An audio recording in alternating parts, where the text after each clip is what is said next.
Hello everyone, আজকে আমরা দেখে নেব 2021 সালে বিএড এর সেকেন্ড সেমিস্টারের প্রশ্ন।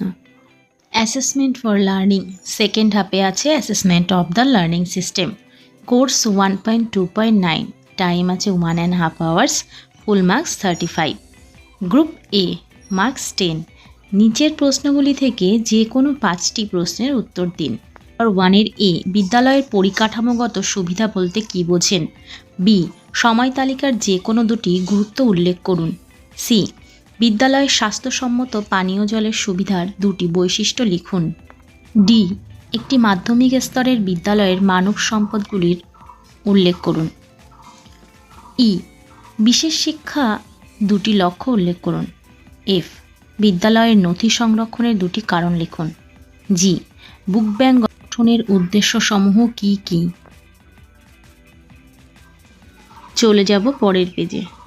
গ্রুপ বি মার্কস 15, যে কোনো 3টি প্রশ্নের উত্তর দিন। নাম্বার 2, পরিমাপ, মানাঙ্কন ও মূল্যায়নের মধ্যে অন্তঃসম্পর্ক সংক্ষেপে লিখুন। নাম্বার 3, বিষয়মূলক যথার্থতা কী? কিভাবে এই প্রকার যথার্থতা নির্ণয় করবেন? নাম্বার 4, সমস্যামূলক শিক্ষার্থী বলতে কী বোঝায়?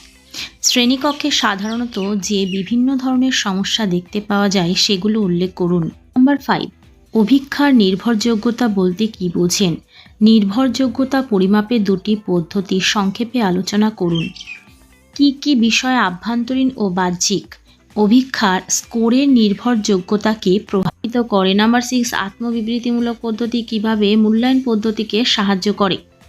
পরে চলে যাব গ্রুপ সি মার্কস 10, যে কোনো একটি প্রশ্নের উত্তর দিন। নাম্বার 7, সংক্ষিপ্ত আকারে বর্ণনা করুন। এ একটি